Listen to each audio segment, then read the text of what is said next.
Ooh, man. Good morning. Good afternoon. Good evening, ladies and gentlemen, and welcome to the GMAE show, where here on the Sandbox game, you can have your games play tested live for an in-progress game jam adventure. Chat, I just flew back in from the game. I don't want to. The Sandbox annual Best of Awards show that happened in Los Angeles. And I'm doing live production, and we're having a lot of fun doing it. Had some great games that won some fantastic awards. Saw a lot of friends in the community, a lot of the developers all around the world coming in to LA. And it was a heck of a time. It was a lot of fun. Very happy to have had the opportunity to talk with some of you that I've never seen before, talk with some of you that I absolutely have seen before, and we just had a lot of fun. And now I opened up my suitcase and I was like, audio mix board, got to get that in, got to get this camera back in, I got to get all of everything reintegrated and reconnected, got it all set up. We're here for you today to play some Friendship Game Jam experiences. The Friendship Game Jam is coming to an end soon for the submission period. But before we come to that end, I wanted to come on here and play test some of those games that you have published inside the Game Maker gallery. So if you're watching live and you are making an experience for the Friendship Game Jam, you can request that I test that experience here live on this show. I'll be on for about the next hour and a half, maybe 2 hours, depending on, how many experiences we have to run through, what type of feedback that we can give to you, with the goal of this show being that you get a better experience at the end of the day. You get a game that is more playable, that is maybe visually more interesting, maybe just the flow of the game can be improved.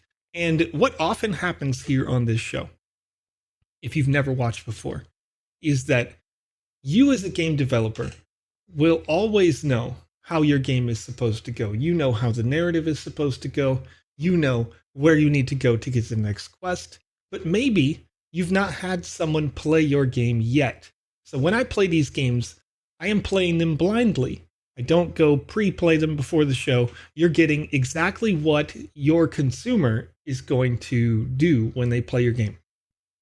With the exception that I've played thousands of Sandbox game experiences. And so mechanically speaking, I might be better than the average person, but I do try to play it like I'm not. And then also I try to sort of break the game as well while we're here live, so that you know the ways that the average consumer might be able to break your game. So with that in mind, let's read about what this particular game jam is and the prizes that you can win at the end of this game jam. And this isn't the only game jam that is currently live. So you may be creating for a different game jam that's currently live, or if this is your first time watching, this will not be the last game jam this year. Well, I guess technically this year, yes, because it is December 13th, 2024. But nonetheless, let's read the description here. Unite, create, and celebrate connections. Friendship isn't just a feeling. It's a force that can inspire worlds, adventures, and creativity. Whether you're new to game creation or a seasoned expert, the Friendship Game Jam in the Sandbox invites you to craft immersive gaming experiences that celebrate camaraderie, teamwork, and the beauty of shared moments. No coding? No problem. With our no-code game maker tool, anyone can create in the metaverse. In celebration with Dance Fight, Clay Nation, and BitCub, this is your opportunity to explore how friendship transcends boundaries, bringing people together in meaningful and imaginative ways. Let friendship take the spotlight. Imagine a world where friendships are forged through incredible challenges and vibrant celebrations. a quest to rebuild a shattered world where teamwork unlocks hidden paths and treasures. Dance your way to victory in a dance fight tournament, where synchronized moves with friends reveal powerful rewards. Explore charming, clay-crafted universe inspired by Clay Nation, filled with puzzles that only collaboration can solve. Travel across digital landscapes inspired by BitCup, uniting players across the globe to celebrate unbreakable bonds. Don't wait. There's a register period. So again, if this is your first game jam, before these game jams officially kick off, there's a registration period for you and your experience, your sort of intent to develop. And this helps when we go back and we review these experiences, when we test them to get to who wins what prize. We sort of get a bit of metric on how many, how much time it's going to take to retest those. So we have that registration period in there. Let's talk about the prizes. This particular game jam, the Friendship Game Jam. You stand a chance at a share of 100,000 sand, 20 lands, and exclusive Catalyst packs. Additionally, the first 100 valid entries are rewarded a participation prize of 100 sand each. Conditions apply. So the top prizes for this experience, if you win first place in the Friendship Game Jam, which I will be trying to help you get a better, higher quality product to get to these points. And if you've never developed before, you still have a chance to win some of these things. So first place, 18,000 sand tokens. This is a, sand cryptocurrency. Right now, last I checked, I think sand is something like 75 cents per token. So winning 18,000 sand is a pretty big deal. You get a 1x1 land, and this is a land is an NFT, digital collectible asset, where you have unlimited publishing rights to your experiences so long as they fit in a 96 meter by 96 meter by 128 meter volume of space for your entire game, right? So you'll get one of those lands if you're in first, second, third, fourth, fifth, sixth through 10th, or a special honorable mention by the judges. If the judges see something and they say, maybe you're not in 10th place, but we really liked what you were doing and we think you can continue to do more, then we might award an honorable mention and you would also get a land in that. And so again, you're allowed to, you don't just have to publish maybe what you did in this game jam, but you can publish any gamer experience that you want to publish in there. And I'm seeing a lot of questions starting to sort of come in through the chat. So we've got chat across for those watching live. We've got chat across the x.com platform. We've got it on twitch.tv and youtube.com. So if you're submitting questions live during the show, then I will do my best to try to answer those live as well. Anyway, second place is a 14,000 sand award, 1x1 land, and a silver catalyst pack. And these catalyst packs that you see here on the screen, they offer you the ability to mint your own arts and assets that you've designed inside of the VoxEdit asset creation software. And VoxEdit allows you to make voxel-based 3D fully animated models of any asset that you want. So anything that you can envision in your mind that you want to see inside your game or inside your experience, you can open up VoxEdit and create. And if you do, to a certain extent, you don't want to go like with a massive skyscraper that's fully animated like it's a transformer, you know what I mean? But you can do the individual components of something that is a massive skyscraper that ends up being a transformer, and then modify those components and like sort of their movements and actions inside VoxEdit and implement those inside the Game Maker to bring a full realized vision that you wanted to make in your experience. So Silver Catalyst Pack is included with second, third, fourth, and fifth places. And the tiers really just give you a difference in rarity on those catalysts that allow you to modify sort of the power levels or impact that some of these assets might have inside the experience in the Game Maker. Third place is 10,000 sand, a land, Silver Catalyst Pack. Fourth place, 8,000 sand, a land, Silver Catalyst Pack. Fifth place, 6,000 sand, a land, Silver Catalyst Pack. And then 6th through 10th place is getting 4,000 sand, a land, and a bronze Catalyst pack. Honorable mentions will also get 2,000 sand. But as you can see, based on that, if you're getting in these top 10 or you're getting an honorable mention, it's a pretty big prize for, just creating, learning. A lot of folks end up, at least over the very close to 5 years now that I've been doing this with the Sandbox, I've seen people go from, I've never developed a game before, I've never done any attempt at developing a game before, all the way up to these folks who just won awards at our annual show. So it's really nice to see that. Really nice to see the growth in the community. And I hope that if you're watching and you're just watching for the first time, that you give it a shot. Go to sandbox.game, download the Game Maker, and just have fun. Get in on the next game jam that comes up.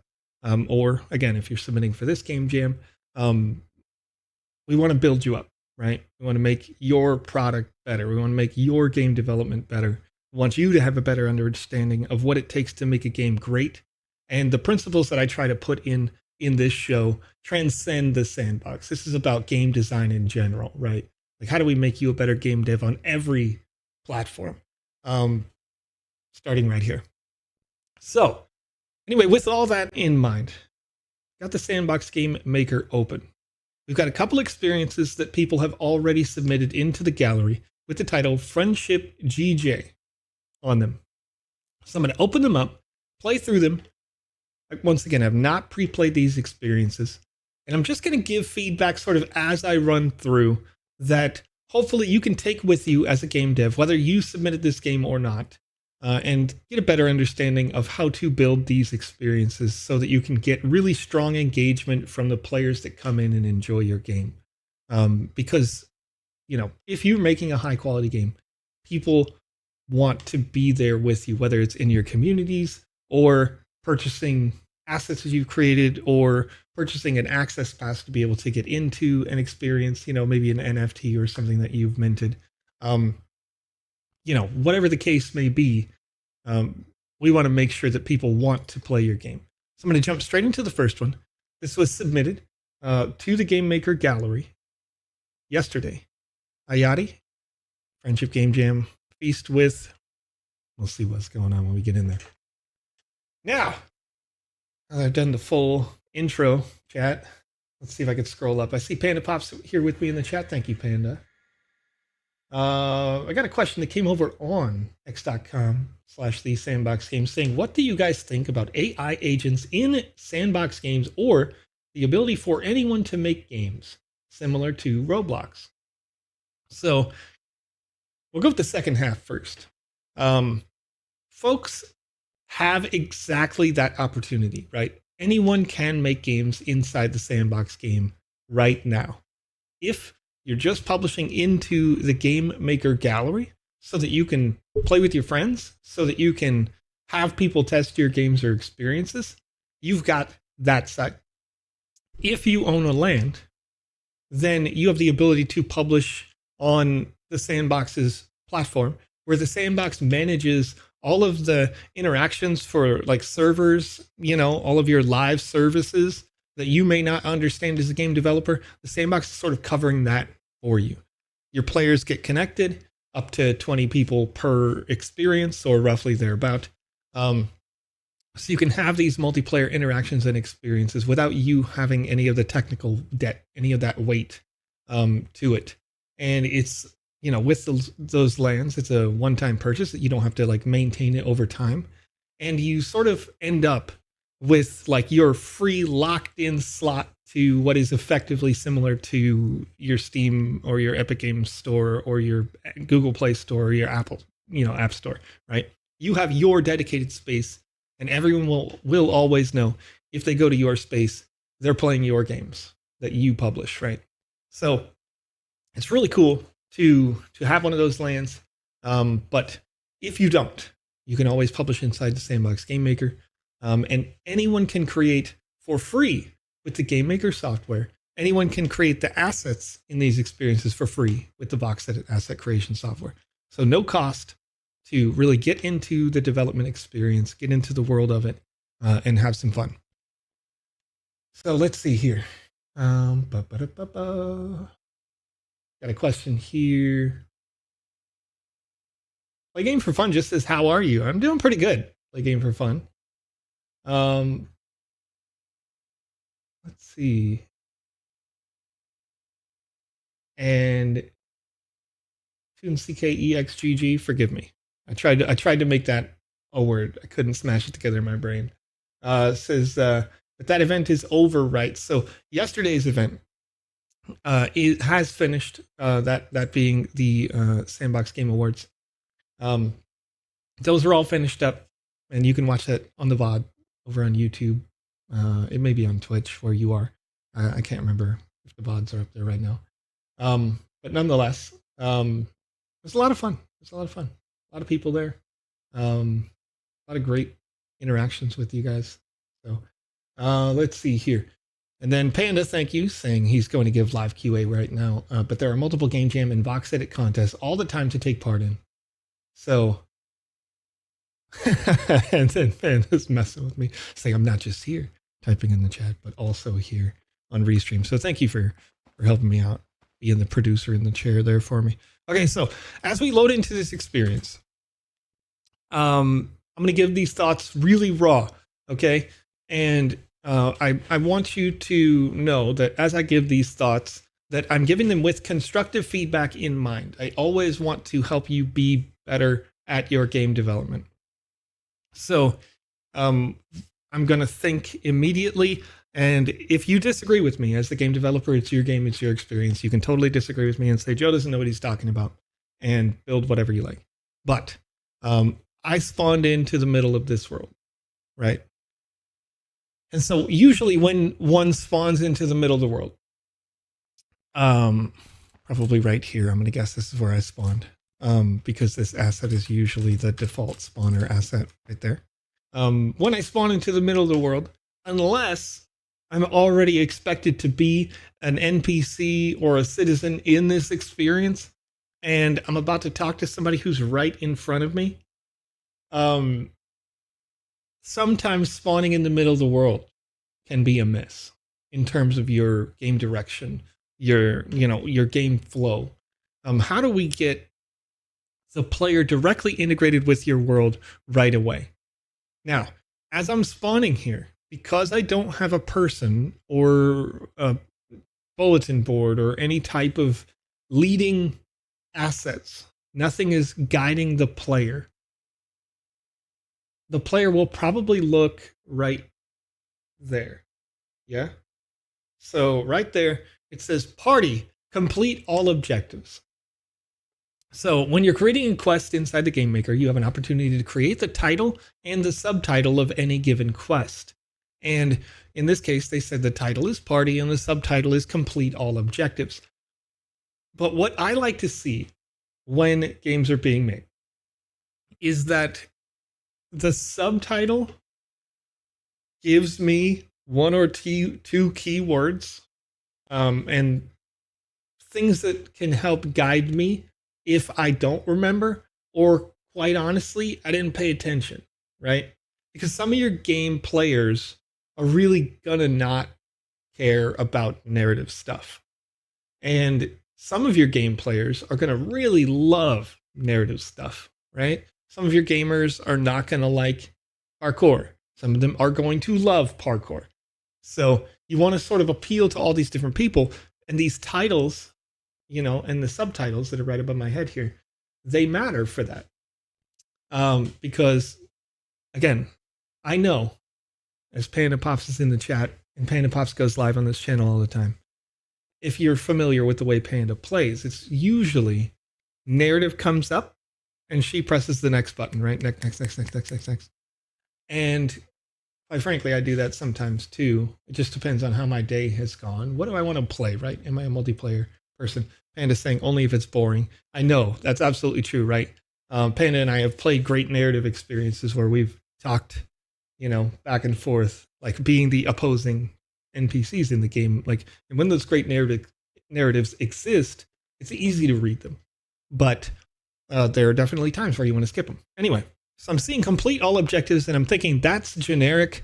What are the objectives? I don't know. So now I have two ways that I am not guided in any way in this experience. So unless this ends up playing like Grand Theft Auto, then I need a little bit of help getting into my game to help the flow of the game. Let's look at the world design in general, right? As it is right now, if this is an open world sort of choose your own adventure business and there's going to be a bunch of quests all over the place, maybe it's not so bad that it's generally flat. But for the most part, you want to use the topography of the world or, your layout of your buildings to help guide the player. So what happens when I spawn in here is I'm essentially given a couple of different directions to go. I can go left, I can go right on 3 paths, or I can go forward because the pathing is there. And I'm thinking I'm going to go this way. We'll see what happens. So we get a quest marker come up over this little chef over here. Hey, I want to cook for you and your friends, but I don't have any meat. Could you find some meat for me? Sure. Find meat. New objective unlocked. Okay. Find meat for the barbecue. 0 out of 10.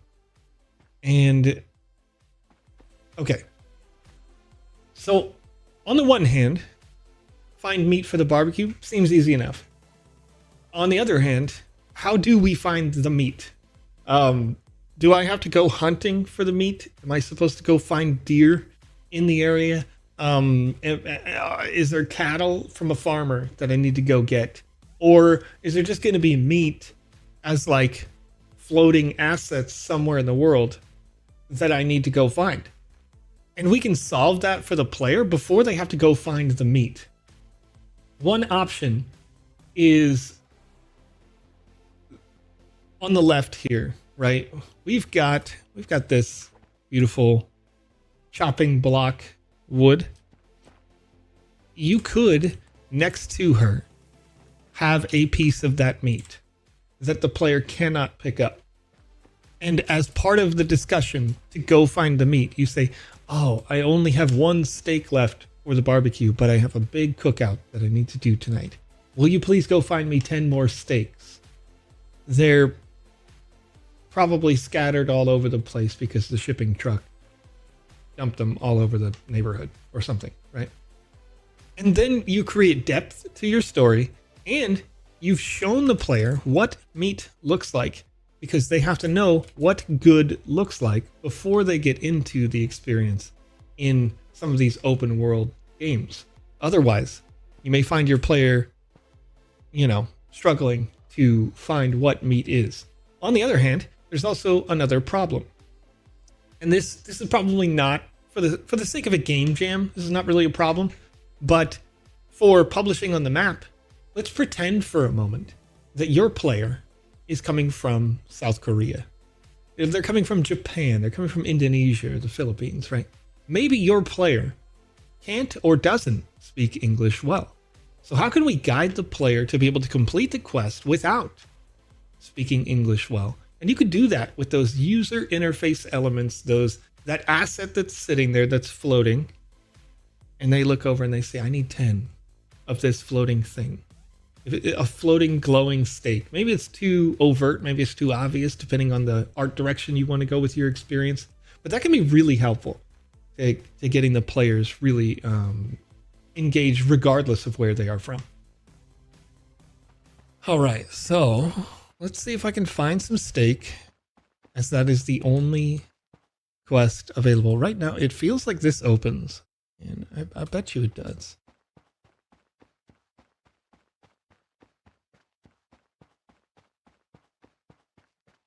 Got to get a little meat for the Barbie over here. Oh yeah, this is open and a bit empty.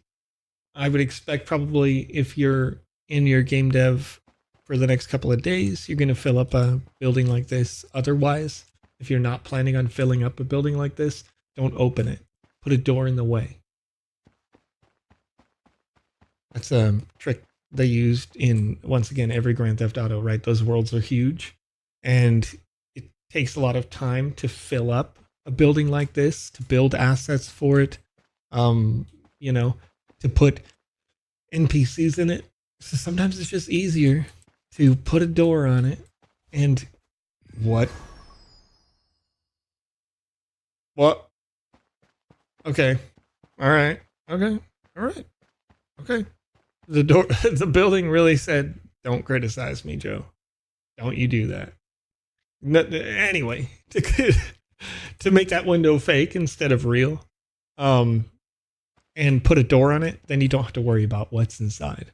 And your player isn't like the pathing sort of compels the player to want to go in the house, but if the door can't be opened, they're fine with it. They would realize, oh, it's all about the patio out here where the chef is. Does this kill me every time? It does. Okay. You've also got a problem there in that it seems that you've given the glass here a trait similar to lava in that it's dealing a certain amount of damage when you touch it, where in this case the damage is at least 100 health to the player.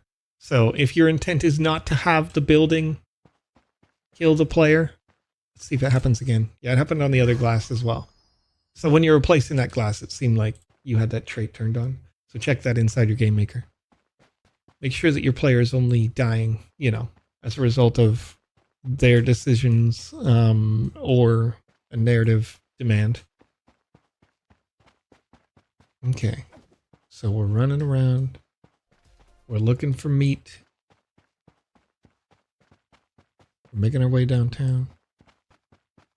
It's some type of portal-like asset, and we can walk through it. Can we walk all the way through it? Okay. Here's another rule that I tend to like to have, right?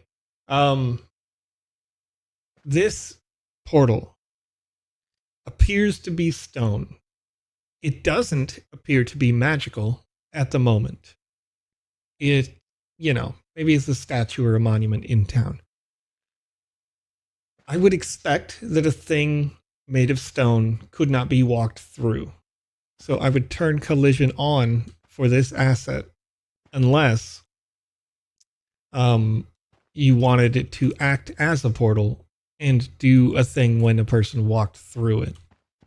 But again, the way it's currently being used, I don't expect that's the case. Like you don't. So make sure that's solid. Let's look at the opposite of that. This fern, despite the fact that the fern is physically large enough to be sort of at my hip, if this was in the forest, I probably would be able to walk through it. So I liked the fact that you've got collision off for that. The bike has collision on, but the hitbox is a little bit big here.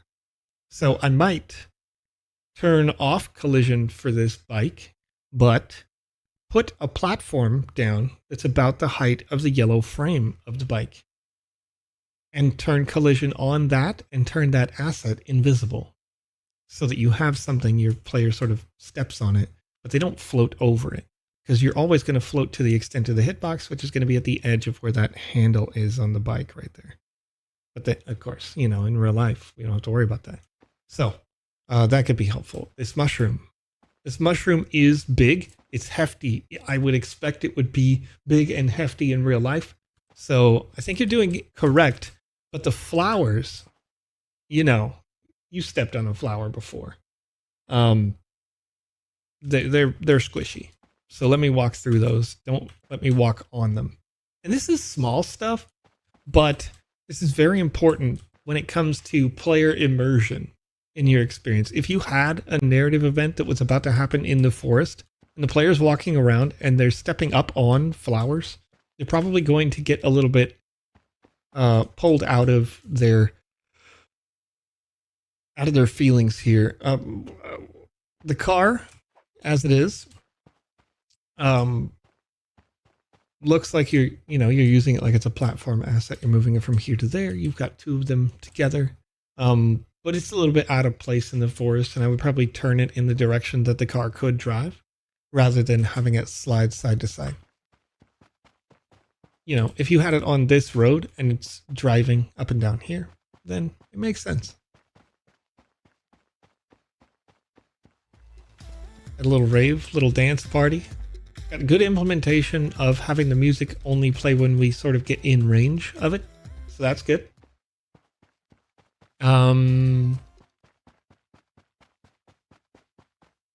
Okay. So then there's the next bit that I would say. Remember when we first spawned, I talked about how there wasn't somebody right in front of me, so this is probably, and it definitely is, two cars side by side as I'm seeing the comment come in, play game for fun. But maybe that was an intentional design choice. So I won't I wouldn't be overly critical of that. I'd be more critical of the fact that it's two cars side by side in the middle of the woods and they happen to be driving, like sliding instead of driving. If it was driving, and it wasn't in the woods, okay. If it's in the woods, but the car appears to be broken, okay. If it's stuck in a tree like it's Harry Potter, then okay. Why did it get there? Explain it to me in the narrative. Make some of the NPCs that are walking around be concerned about it. Little bubble pop up. Whoa, what's going on? How'd that car get there? What have you, right?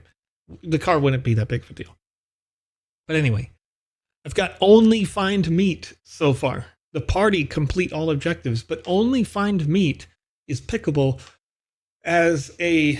Pickable is probably not the right word because that is a function in the Game Maker, but nonetheless, it's the only quest I could acquire at this point in what is sort of seems to be built as an open world experience. So I would change that. Make sure that if I do get multiple quests, and I don't know if I will, we'll get there, that maybe I can pick up all of those. Okay. And we're going to run around the police station a little bit. These bushes have collision on, which is probably whatever. It's fine. Can I talk to this guy? No quest marker. Okay, so a user recommended that I go under water. And there appears to be a lever under the water.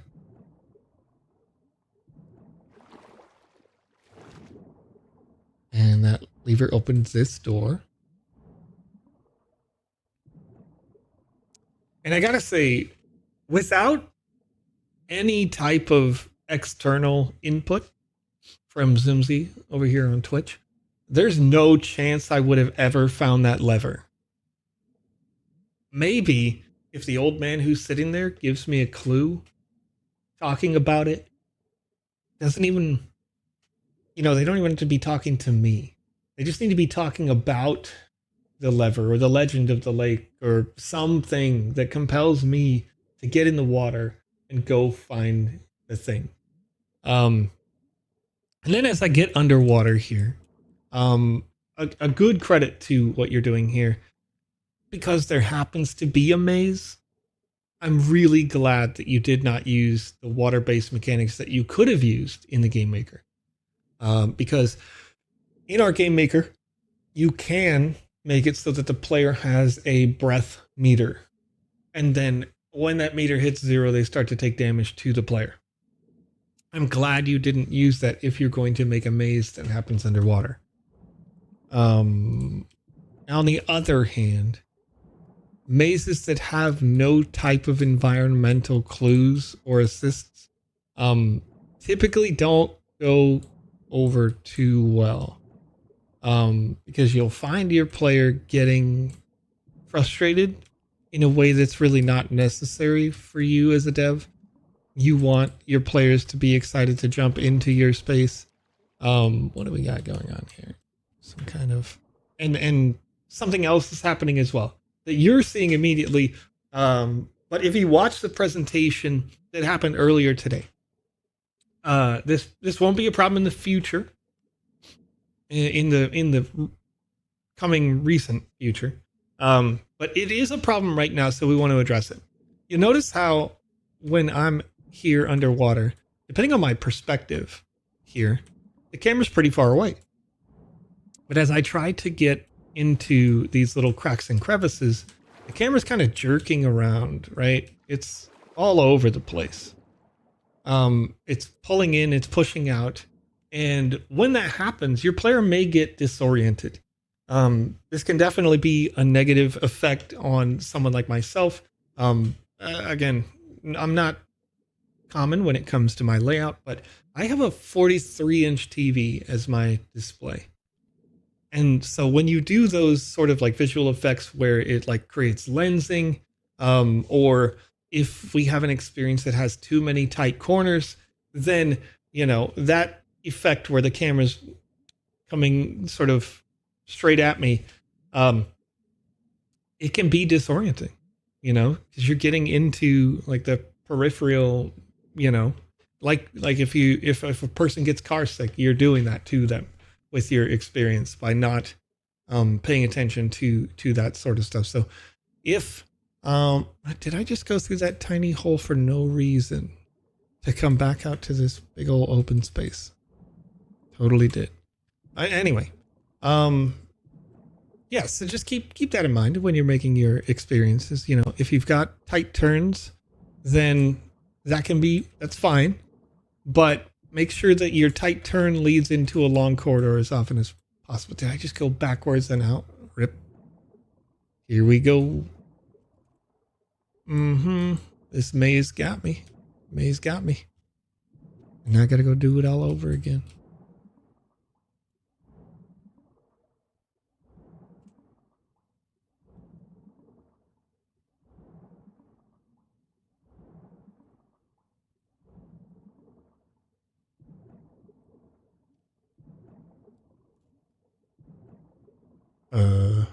What? Oh, hey, what up? What's up? What? Can I chat with you? Well, how are you under here? What? Wait, no. So, I want to talk to the swordfish. I feel like it's an Easter egg. I came all this way.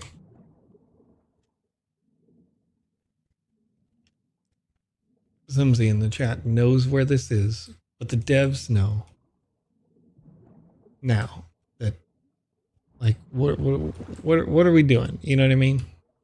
What are we doing here? Where are we trying to go? I don't actually need to go in that tiny little one. I can go this way, right? That was established. It's another dead end.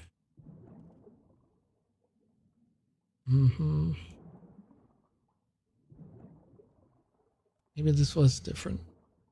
Yeah, this goes down to the left. And it goes, come on.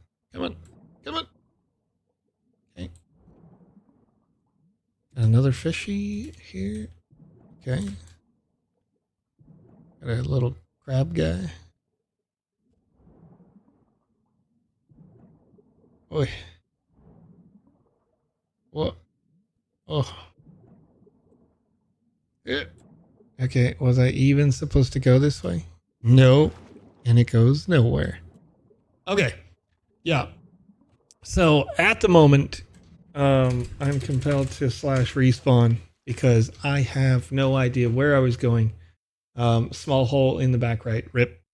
Sumsy actually knows where we were going. But you can see that there's a problem there where I have a quest to find meat for the barbecue. If it happens that finding the meat for the barbecue was coming from going through the entire underwater area to find the meat for the barbecue, I think that's a miss because we haven't established a need for that in the narrative. We haven't established a possibility for that as a lead on after the narrative. So had I been talking to the chef, they gave me an example of what the meat is, and then they said that the truck had crashed around town, then maybe that water area could have made sense. Because I see a crashed truck over here, and there's 5 pieces of meat in here, and this guy right here says, oh, it looks like a couple of steaks fell in the lake. Okay, sure. And I go in the lake and I find the lever and I open it up and I get into the maze and there's 1 or 2 stakes in the maze, so I know I need to be in the maze, and it gives the player a compelling reason to keep pushing through the maze. Otherwise, with all those tight corners and there's no art design that suggests that yes, I am going the correct way, you know, there's nothing that's going to lead your player into that. Let's see if we can find some other stuff here real quick to go through. So I've got what appears to be some parkour stuff I can do there. I'm wondering if I can't get on this car somehow. Yes. Mm-hmm. Nope. Mm-hmm. Okay. Let's do it. Let's do this. What? Oh, what? That's kind of funny. Okay. All right. Okay. There's a little Squid Game situation. I'm trying to figure this out here. Okay. Yes. Nope. Okay, that's a real one. That's a real one. Okay.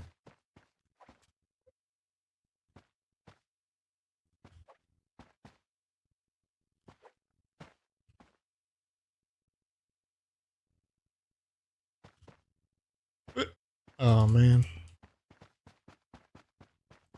I want to get up there. Oh. Oh. Oh. You just turn on speed run all the time.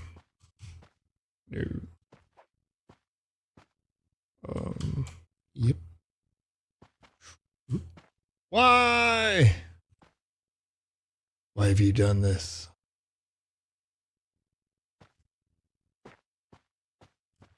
All right, that's hollow, hollow, hollow, hollow. Is that one solid? It's hard to tell. Nope. Nope.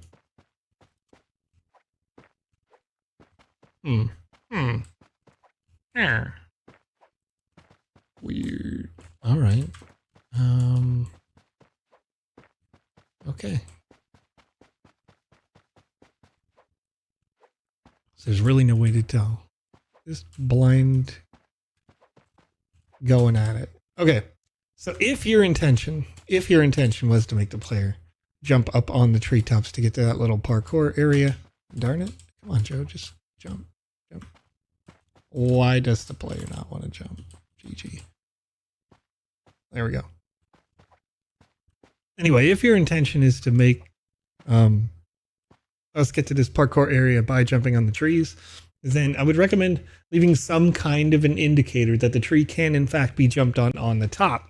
And you can do this in a variety of ways. If you want it to be a Squid Game style challenge, where some of the treetops you fall through and some of them you can stand on, then I would recommend making the ones that you can stand on have maybe a fruit that is growing not on the top side, not even on the bushy, visible easily from here side, but on the underside of that tree, right? So we can maintain the challenge, but also indicate what success looks like once someone fails. If they know they want to get to these platforms over here, why not let them know how to get there, even if it's not completely obvious. Oof. Big sad. Okay, I'm gonna try this one more time. And otherwise, if I can't figure this, oh come on, Joe, make the jump, Joe. The bushes are a little wonky, a little sideways, so oh. Mm-hmm. Oh no! It's this one. It's that one.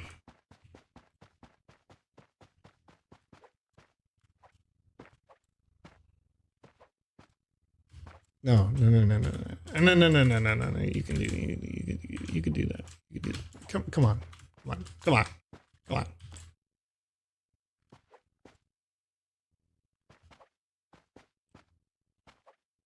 So did anybody watch that presentation earlier? All right. Did you watch that? Lower tree on the right side. It was this one, yes? There we go. And then it's what? It's not that one. I jumped through that one.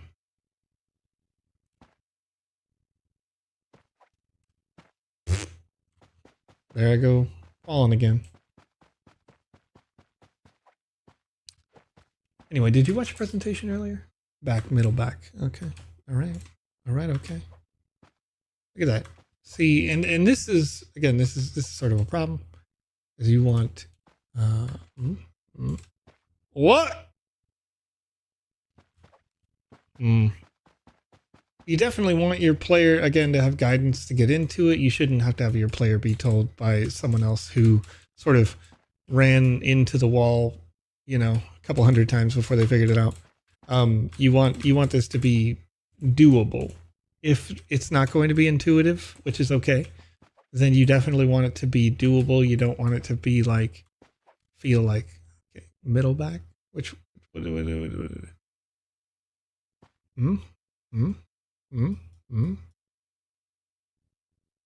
this, yes, it's gotta be this. Are you,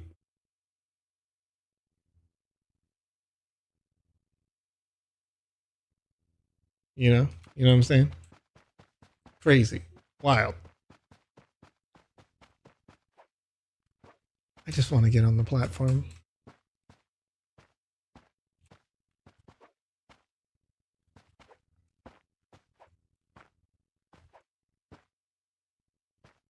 What? No. Nope. How do you even get there? You know? So far away. And like, it's wild. It's wild. Am I even supposed to get there? Is that what teleport to the party is going to take me to? Up there? And then that comes back down this way?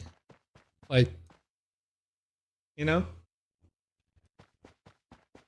Anyway, I think I'm going to go back to the Game Maker gallery. And I'm going to look up the Friendships GJ again.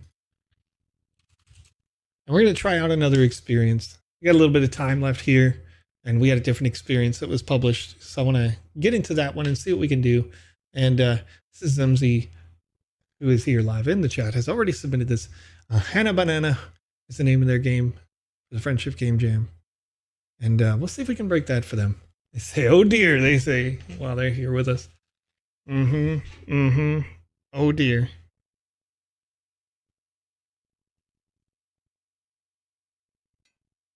All right. So, as we first spawn in, we've got first a clear direction right away. So, this is neither good nor bad relative to the last experience. You know, I mentioned the last one felt like it was more of an open world experience because we had nobody giving us a direction when we first spawned. Here, it seems that we do. But as I look around right away, I'm seeing 1, 2, maybe these are the same, 3, 4, and I would say 5 different distinct art directions in this experience, right? So when you know, maybe not all of us are artists, and that's what the marketplace is for, right? Sandbox Game, if you're not an artist and you want to buy some stuff, get an artist, or partner with somebody in the community that you found on our Discord or, you know, in Twitter or in this chat, you know what I mean? Then, you know, because not all artists are game devs and not all game devs are artists. And very often, like that is the case, right? Most people can maybe do an art, but can't do the small stuff. Maybe, you know, it's just not your vibe, right? And that's okay. But when we are voting for these things, we do take those factors into account. It's a lot easier to see success on the rating scale for art if it's clear that this character that's standing here makes sense in this world, or the narrative that you have associated with this character is the reason why this character is here in a world that doesn't make sense for that character. But we'll see what happens as we get into it. Okay. Hannah Banana. Hi, I'm Hannah Banana. Could you help me find my friends? I've got sure. I've got no. Do it yourself. What happens when I say no? Now I'm even more sad. All right. I will help you. Okay. So I do like that. I like what you did with that. Because it does give the player a sense of autonomy while also leading them in a direction, leaving the main character with a moral compass. Okay, great. Good job. Find friends. Hannah Banana wants you to find 4 of her friends. Great. Okay. Why is Hannah Banana here? Was not answered. Where is this? Also not really answered, right? Got some stuff. We've got some pillars that we can climb here. Okay. But the pillars present the same sort of a problem that we had in the previous experience. First, excuse me. Sorry. Benny Bobbins is looking for a dog. Hey, Hannah Banana is looking for you. I cannot come until I have found my dog. Find the dog. Okay. So I think you did something else pretty good here. And in terms of the way that you've lined up the quests, I would probably change find friends, that subtext. I would change it here. Hannah Banana wants you to find 4 of her friends. I found one, and now I'm not getting the mission 1 out of 4. I understand, as the player, having talked to Benny, why I haven't found him. But I would change this to say, Hannah Banana wants you to find 4 of her friends. Semicolon. Bring them back. Just so that it's clear that we don't actually find the friends until we've delivered the friends to her. Whatever that means. Okay. But, again, as I mentioned in the last experience, and I was sort of starting with this, as we walk up these, definitely not, okay, it's not even working here, because it looks like this asset is maybe taller than a block. It's a custom designed asset. It's not designed as a block, so the player can't climb it. That's a different problem. But the camera's too tight, right? The camera's tight in these corridors again. And I can't see where I'm, like I guess I could look straight down to climb this, but what's the vibe in here, right? Is this mystical? If it is, it's okay to have an elevator, or, you know, in this case, it looks like you have magic carpet elevator here, and just make that like in all the pillars. Put an asset with a sparkle to show that it is magical, or something there that's attached to the magic carpet, right? So you're already doing that because you've got it as a platform and it's going up and down in the Game Maker. Take another asset, attach it, put it on the same timer, whatever you want to do, that adds a little shimmer to that magic carpet to show that it is magical. And then you mentioned the other 2 legs being elevators, which of course they are. There's no reason not to just make them all the elevators, because it's such a short timer.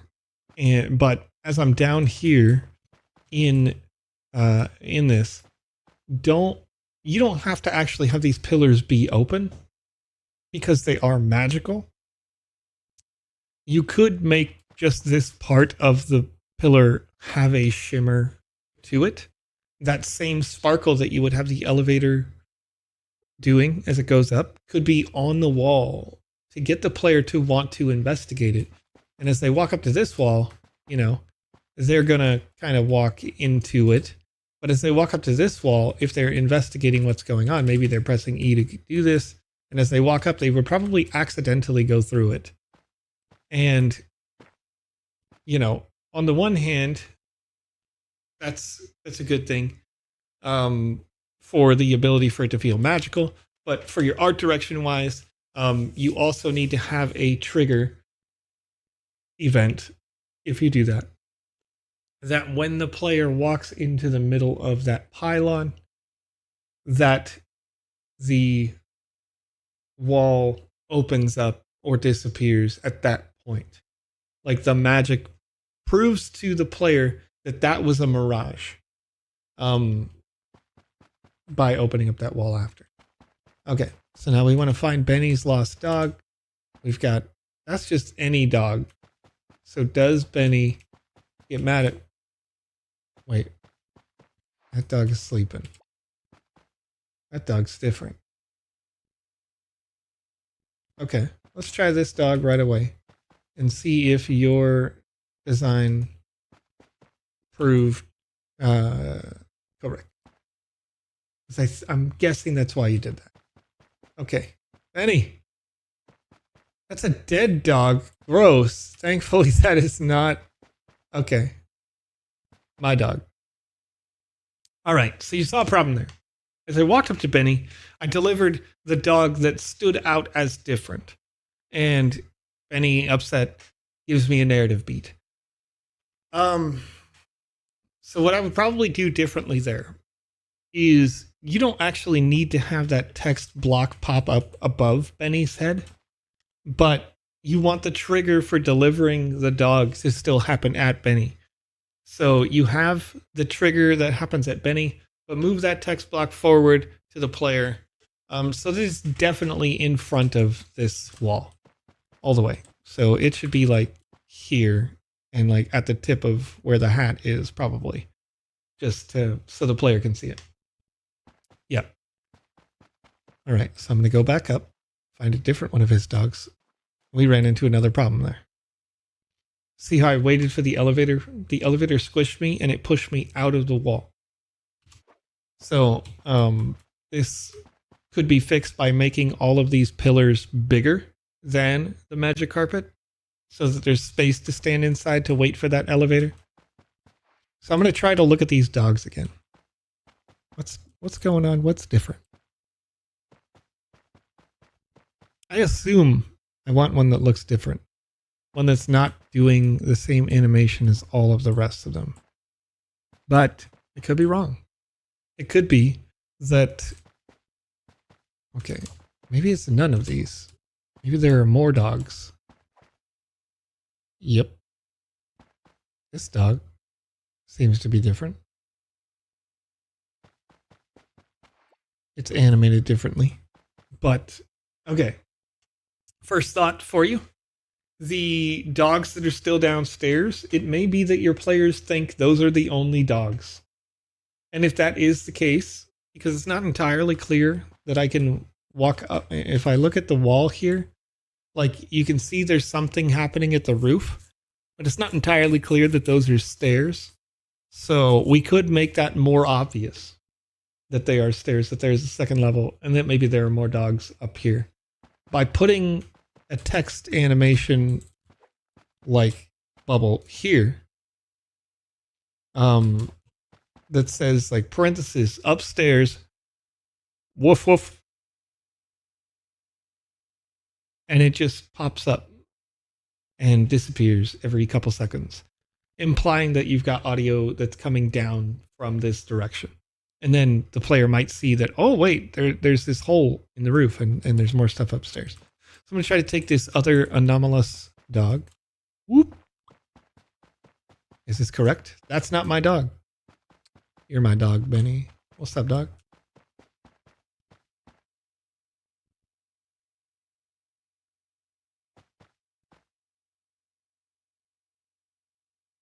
All right. Taking the elevator up, and we got the stairs right here. But once again, these stairs are a custom designed asset with this overlay.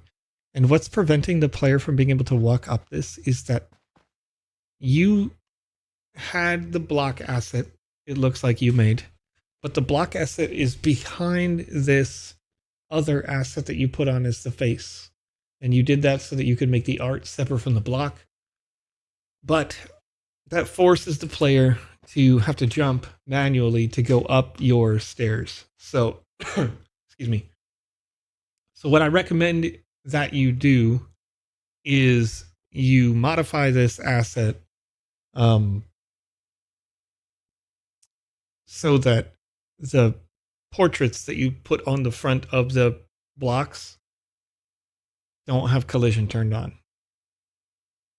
And maybe I'm wrong about that. Maybe I'm wrong about that, the way that that's designed. But if that isn't the case, then I would recommend that you make it a little more staircasey so that the engine logic can make me climb this just a little bit better. You know, add more steps on the way up. Because I got to manually jump each and every step. And that added friction can be frustrating to the player sometimes. So we got a couple more dogs. This dog is also animated, but I have a feeling it's just not even that dog. This Scruffy. Scruffy is the dog for sure. Scruffy is the dog for sure, dude. If Scruffy's not the dog, then, you know, I'm just a crazy person.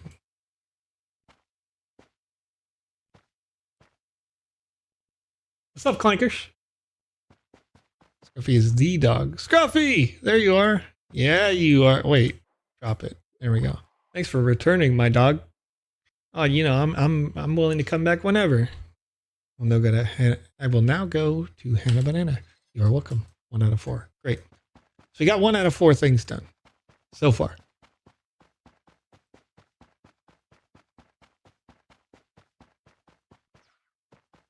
What?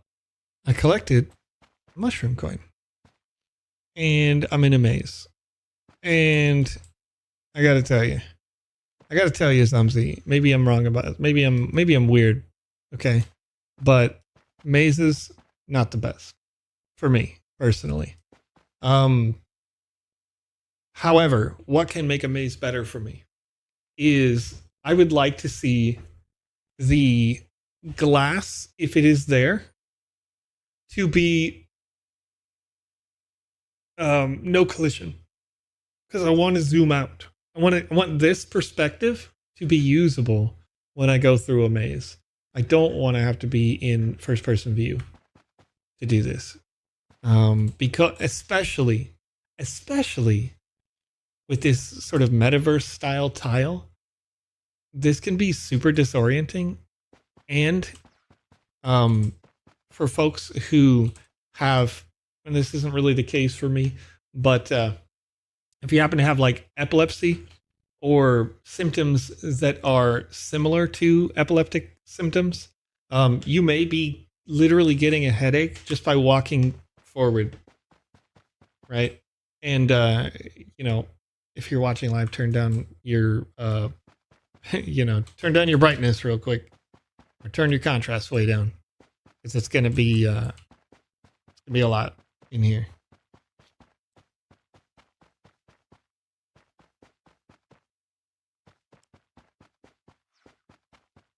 Do I even need these coins?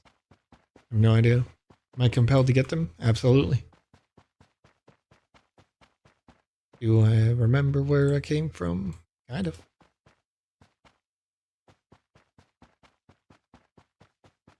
Doo-doo. If I go this way, I'll be going the wrong way in my instincts. Yes, go the wrong way. There it is. There it is. See, there's just a coin. Little coin that says you're actually wrong. That was actually wrong. First turn is fine. The second turn is too late. Yes? No. Nah, dude. Nah, dude. There we go. Oh. Let me look at the scale of this map. That right side is probably incorrect. Nope. I'm wrong. I was wrong.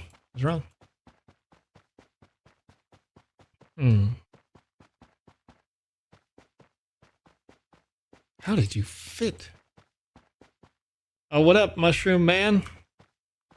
Taking your coins. Deal with it. Username. Hi, I'm Alex. I'm glad you found me. Could you do something for me? Hannah Banana is looking for you, bro. First, I want you to find all the mushroom coins for me. Oops, already done. Nope, I'm missing 2. You silly sausage, dude. I know exactly where they are, and I have no idea how to get back to you. Oh boy. Alright, going all the way this way. That's where I found that coin. That's not what I wanted. I need the long, straight line. Oof. Oof.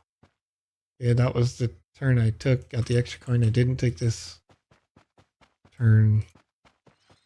Got that one away.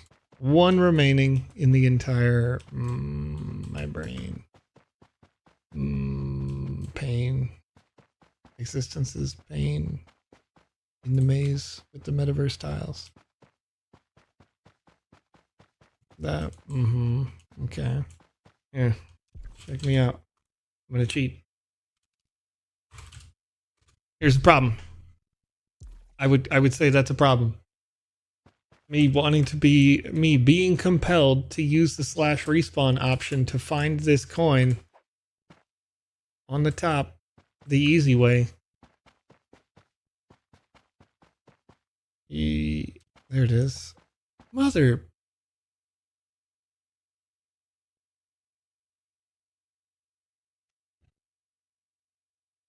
It was right next to him.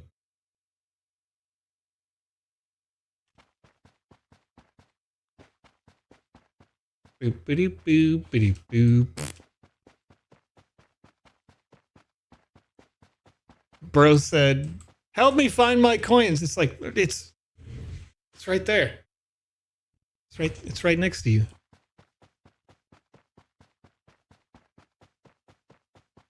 Crazy.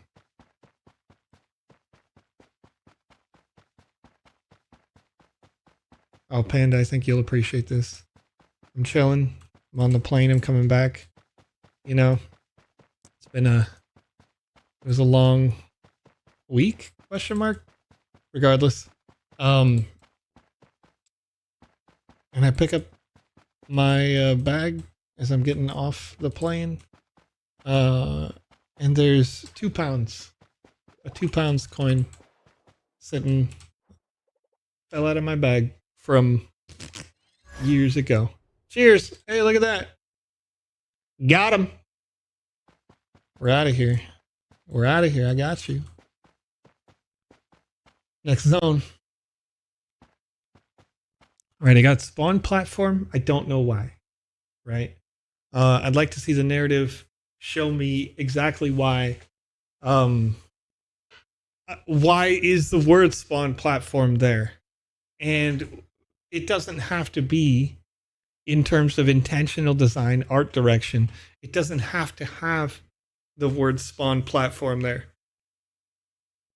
I assume that this platform is about to spawn here, and then the platform is going to need to be moved left to right so that I avoid these walls. I could be wrong. But this can be implemented better. See how I just died? Not a huge fan of that. You built this experience on the world floor, which is why when I fall off the edge here, whoop, I immediately respawn. So I would raise this entire experience. And then put this portion of the experience in water. Give it that jungle theme, right? And spawn platform? No, this is like a raft or something. Or, oh Lord, oh, I can't see. Okay. Okay. All right. Sure. That maybe, okay. It's a little different than I thought. How do we make this make sense for your world, for your environment? If you want this exact mechanic where we spawn a platform, platform is moving, player must go through these slates. Forget about the water thing for a second. Lava, yes, not a rainbow platform, but a different type of Aztec, Mayan, Central American theme. moving floor, thinking Indiana Jones level of something, right? Kind of want to see that. Clanker says, I dropped a 2-pound coin the other day and I thought it was going to break my toes. They are so heavy. Is that a joke? Is that a joke because it weighs 2 pounds US? That's for, I mean, or it's a double entendre because they're not that heavy. They're not that heavy. Oh, yeah, see, you do have photo proof. I was definitely with you in the UK just a couple of days ago, even. You know, clear and present. Can we not? Can we not? Okay, so I'm running into this other problem that you're seeing, Zumzy, and that is that I can't see anything because the turns are once again too tight. I'm getting actually, and then yet another problem with the blue floor. When I get to the area of this, oh no, oh no. Okay, with the blue floor or the cyan floor, when I get to the part of this rainbow asset that is cyan, I can't actually see where there isn't. Oh, well. Yeah. So this challenge is less so like skill-based challenge and more like a muscle memory challenge, which again can be for certain players possibly frustrating. Am I supposed to go that way? Yes, I am. Muscle memory, and that's I'm making my way downtown. Ah! Okay. And the platform is kind of like, I would say, maybe for what this is. Oh my gosh. Maybe for what this is, the difficulty matched. But oh.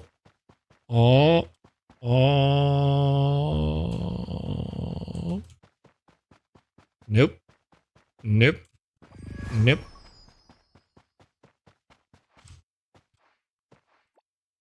You know, for the length of the platform, but I think if you want to maximize, gosh darn it, I did it again. Forget about it. It's over.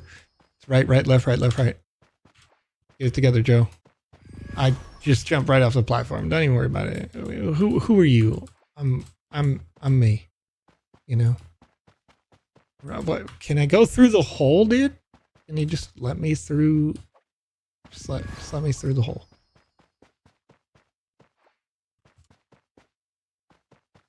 All right. We're in, and we fell right off again because I'm trying to go too fast. Could there be a front lip on the platform? Could you do that for me? You know what I mean? Like any kind of a wall there so I can't run off of the front of it. Then, you know, then I can be going too fast and be okay. It's like the easy mode version of this. Oh my goodness. Let me do it. Just let me be fast. No! Stop it. Get some help. Here. Let me just... Oh, yeah. Yeah. Oh, yeah. Oh, I'm so good at video games, dude. So good. Just a pro. But really, I mean, if... While you were playing this, you know, you may have noticed that... I mean, these are really tight corners. I can't really see where I'm going, so it's easy to get disoriented. Once again, for like the 50th time, I haven't gone right. And so it ends up being one of those puzzles where you almost just have to play it with your eyes closed in order to play it correctly. Here. Is this right? Nope.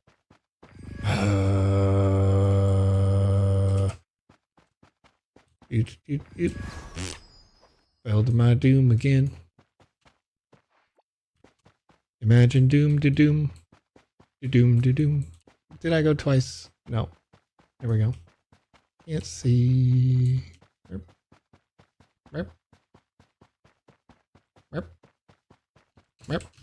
Get on the ladder, you. Bruh. Crazy.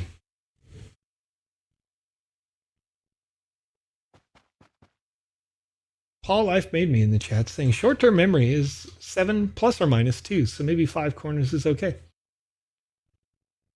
Ursoy Aiden says, is there anyone this is over on X.com, who knows how to play the game. And Ursoy, yeah, you can play loads of experiences either on the map at Sandbox.game as part of Alpha Season number 4 that's ongoing right now, or you can play games or experiences that are published inside the Game Maker gallery if you download the Sandbox Game Maker. So the official supported season of content and seasons of content that go forward are always going to be published on the main primary map. Just go to sandbox.game and click map, and you'll be able to find experiences published by developers. And those are published sort of like, as in with the Steam or Epic Games Store. These are games that may be free to play. Maybe they have an NFT necessary as like an access pass. Or, they're, again, officially supported season published on Sandbox Game Lands. Otherwise, every game inside the Sandbox Game Maker is a free-to-play experience. And you can create games in there as well and publish them in the Game Maker gallery. All right. Let me spawn this platform again. I did, okay. All right. Right. And then it's just back and forth. Joe. Right. I jumped off the front of the platform again. I'm having such a hard time not running all the way off the front. And I think it's just related to the fact that, like, I've got the cyan color there, the camera's pulling.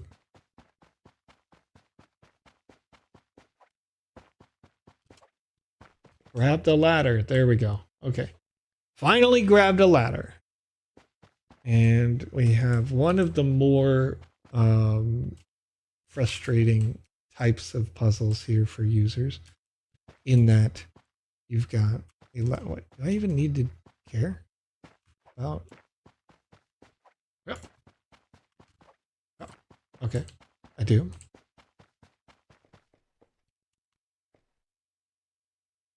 And camera work is a problem again for this because the roof is kind of too short. Okay, so this particular second half of the puzzle here, you've got a jump on these ladders, grab them, and the only way you can go from one to another is to jump off of them and then re-grab the wall while pointed exactly at that wall.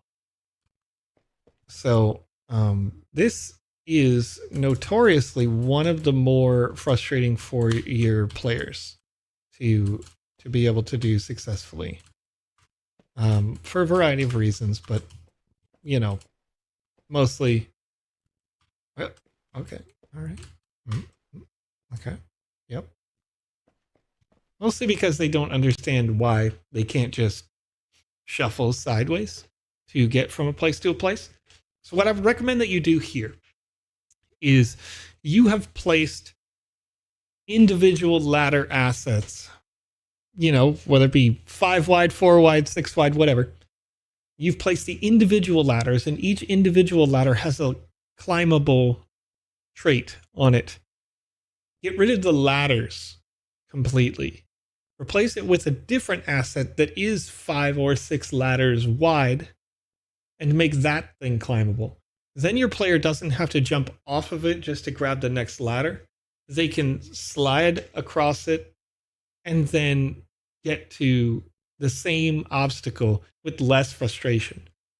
And they'll jump off of the one very large asset that you can climb, and they'll attach to the next very large asset that you can climb. It's an easier degree of difficulty curve for the player, reduces frustration, and that'll just keep more people playing.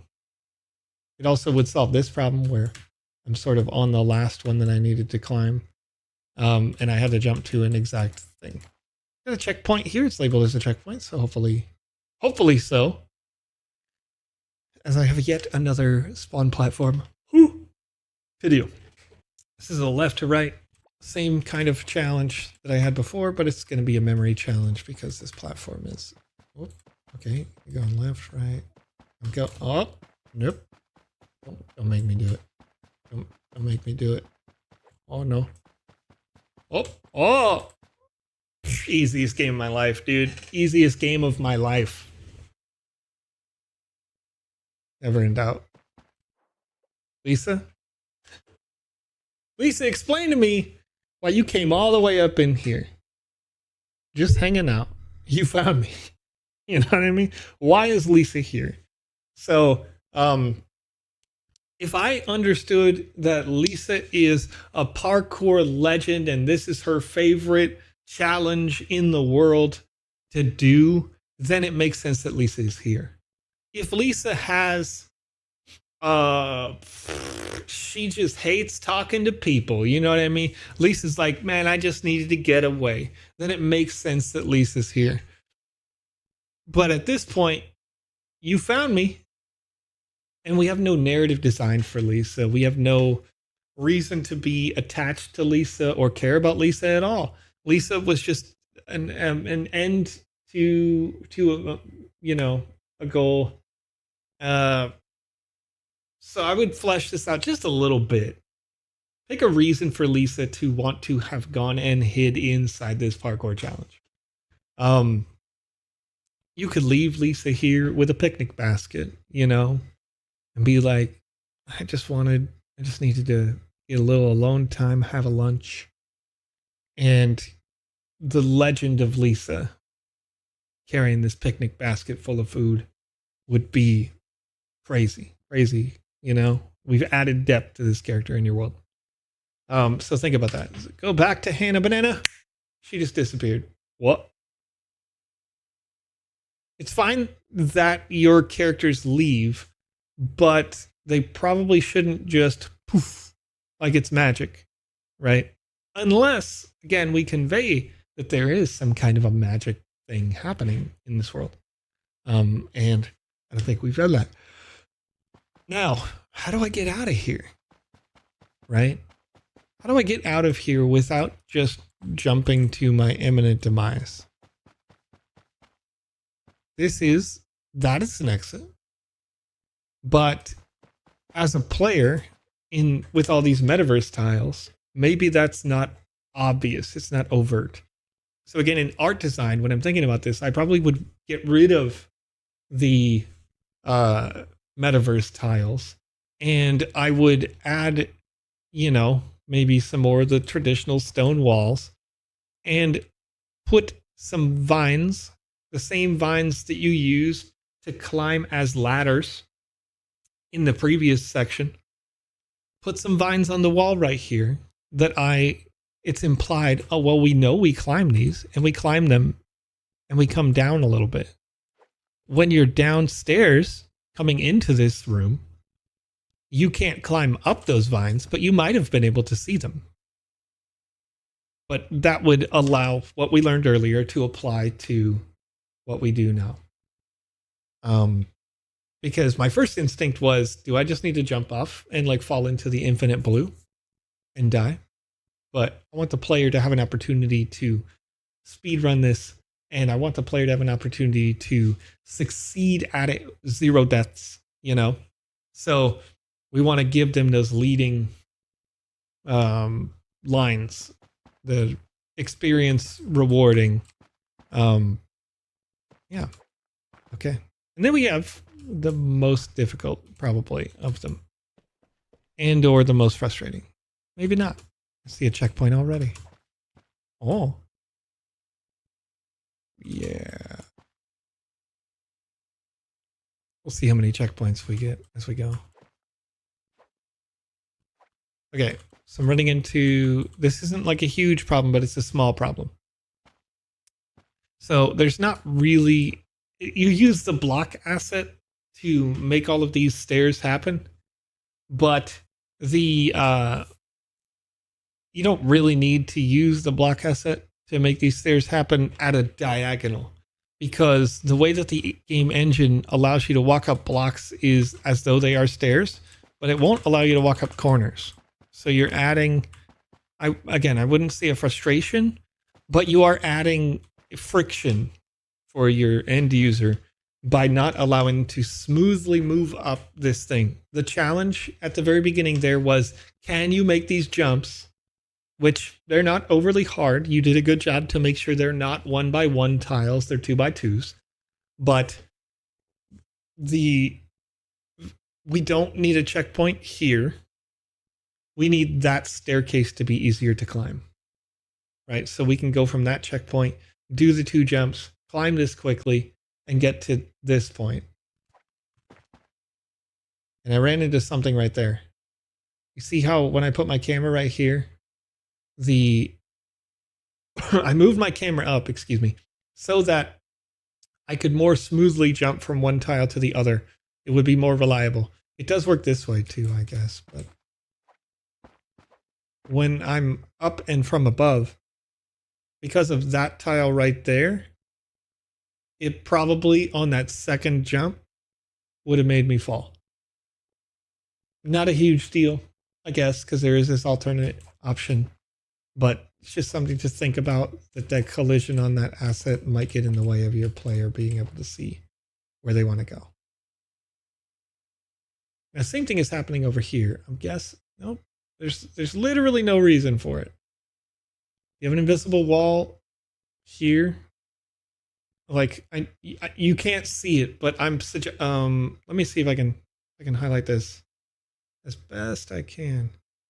You have an invisible wall, like not here. I'm on, what am I, 5 tiles in? If you just pretended to add 2 more tiles to the end that way, is there an invisible wall there? And if there is, you can see how I'm hitting it with my camera here. Again, this isn't a problem if you get into like the 0.11 update, but that invisible wall makes it so that if I was using this angle to make my parkour easier, I cannot now use it again. And there's not really a reason for there to be an invisible wall, at least that close. And frankly, there's not a reason for it to be there at all. Make the top of this green section kill the player, just like you would do with like lava or whatever. Just make the top of it kill the player. Then if they accidentally jump on it, okay, they get sent back to the checkpoint. It may be the nearest checkpoint, so it's not going to be like the further one, but it would fix that, and you don't need to have that wall. At least it wasn't boxed in before I placed those walls. Yeah, okay. Just something to think about. Okay. So that's a pretty easy jump, but fell. But I reached a checkpoint, so I immediately respawned there. Good checkpoint location. Same problem. Now we want to go back to this angle. How long does this take? Like 1.5. But they're not in sync, which is fine.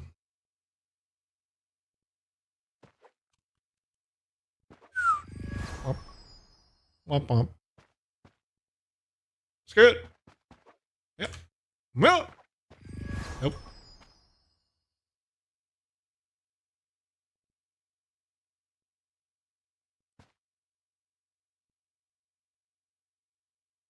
Okay. How many little pistons do we have here? 1, 2, 3, 4, 5, 6, 7, 8 pistons. Let's make it 6. No. 7. 7 pistons. The first 3, then there's an opening. Then there's a streak of 4 of them. Because right now, running through all 8 of these is going to be mathematically very unlikely, considering they are erratic in their behavior. Their timers are not the same. This is not something that I can look at and recognize a pattern. Maybe there is a pattern, but I don't recognize a pattern in these pistons. So I have no forgiveness and have to get straight up lucky just sprinting across. Or so it feels.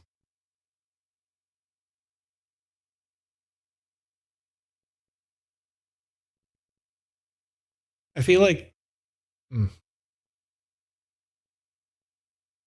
don't know if I can actually show this. Pistons, calm down. I feel like this one that I've put like second from the end of your screen over there, is slower. So I might be able to leverage that. I have to get through 4 pistons to get to it. Oh, damn, that was it. Well, okay. Oh, all right. Oh, no. So I did it. I was able to identify some type of success, but the end of the road didn't have a fence to save me from myself. Because I was so hyped about getting through it, and the camera gets tight when the little, the lips of the piston, if I run up against that piston, the camera will pull in and get tight because of the pistons having the physics on even the end of them. Yeah. Okay. So I got this. I think I got this. Oh, yeah. I'm just a pro right there, dude. Just an absolute professional. Yep. Nope. Okay. We're good. Easiest game of my life, dude. It's crazy. Checkpoint. And this checkpoint's not too bad. It's jump around the thing and don't fall to your death, Joe. You know? Whoop. Let's go again. Why is there a slide there? Did you see that, chat? Like, it's happening every time. There's like an asset down there, like to the right of where the rainbow thing is, that has collision on slide effect.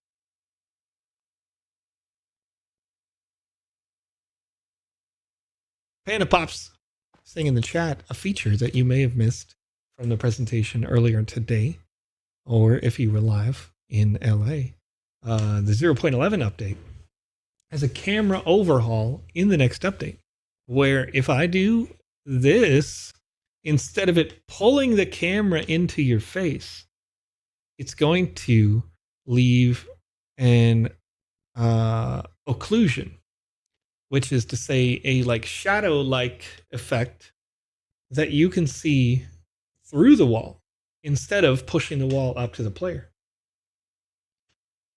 Oh, they did it yesterday? What year is it? I came home yesterday. I thought he said he was going to do it today. Whatever. Anyway, the guy was also with us, so you don't fall on the rainbow platform. Okay. That's not bad, but you could, instead of making a slide, just make, again, another layer that just kills the player, because you don't want them to go down further to the next previous checkpoint. So it's okay at this point to just make something that hangs out in the air and go nope, you failed. Okay, so now we're getting into the more challenging stuff. Whoop. Those are one tile in space. Oh, easiest game of my life, dude. Let's go. All right. If this lady's name isn't Laura or something, and she's established in the canon that she's Lisa's better at parkour sister, that's an area of opportunity for you, is what I'm saying. Let's talk to Lydia. I'm fine with that. Started with an L, alliterative. Thank you. Hey, you found me once again. So, hey, you found me. Not all that satisfying because, you could have just put a trophy up there. You could have put a piece of cake up there. You could have put whatever Hannah Banana lost up there. And we're not really establishing Lydia as a character in your game. That's going to take you up a full point. Just adding a little bit of who is Lydia, who is Linda, who is Benny Bobbins, And obviously Benny is one where you already have the lore, because that's one of Panda's things, right? So make them connect with Hannah Banana in the narrative when you get to them.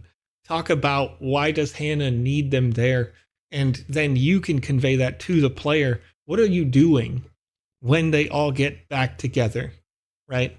And that's just going to help take you up to the next tier. So I found all the friends. I found all the friends. So now it seems like I need to return to Hannah Banana because the quest did not clear. If that is the case, quest complete. New quest automatically pops. Right? The new quest starts, says, return to Hannah Banana. That would give the player a reason to return to Hannah Banana. And all the friends are here. Everybody's chilling. Hannah Banana, did you find my friends yet? It shouldn't say found, it should say find. At this point, you should definitely have a trigger that was set by the quest completion where you don't have to answer this question anymore. Because the Find Friends quest would autocomplete and you would have the new quest to return to Hannah Banana. This could say, thank you for finding my friends. Whatever it's going to be. So let's see what happens when I hit yes. I'm flying.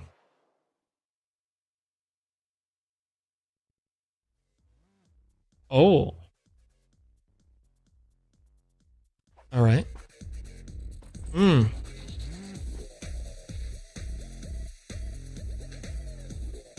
a proper celebration going on. Using the same similar platform. But the when we're flying up on the platform, why not fly together? Why does the platform have to be offset to there? If we're using the rainbow platforms, which is fine, come up into excuse me, an environment where there are clouds, right? Then the whole party comes up with it, with the speakers on the platform and the thanks for playing, and it's faced the opposite direction, like over there. And it comes up with us. Thanks for playing. It feels like a credits scene. The music is popping. The characters are dancing, having a good time. That's a fine conclusion. And it's, a roll credits sort of thing. But that's, hopefully the advice we've been able to give today helps give you a direction for this and future games or experiences that you play and create inside the Sandbox Game Maker. Looks like Panda is giving you guys some lore dumps. If you're interested in Benny, the Benny Bobbins asset was created by PandaPops on a live stream here on the official The Sandbox Game channel. And she lists them over on the marketplace at sandbox.game. I think either that or she gives them away to people who watch the live shows. I can't recall.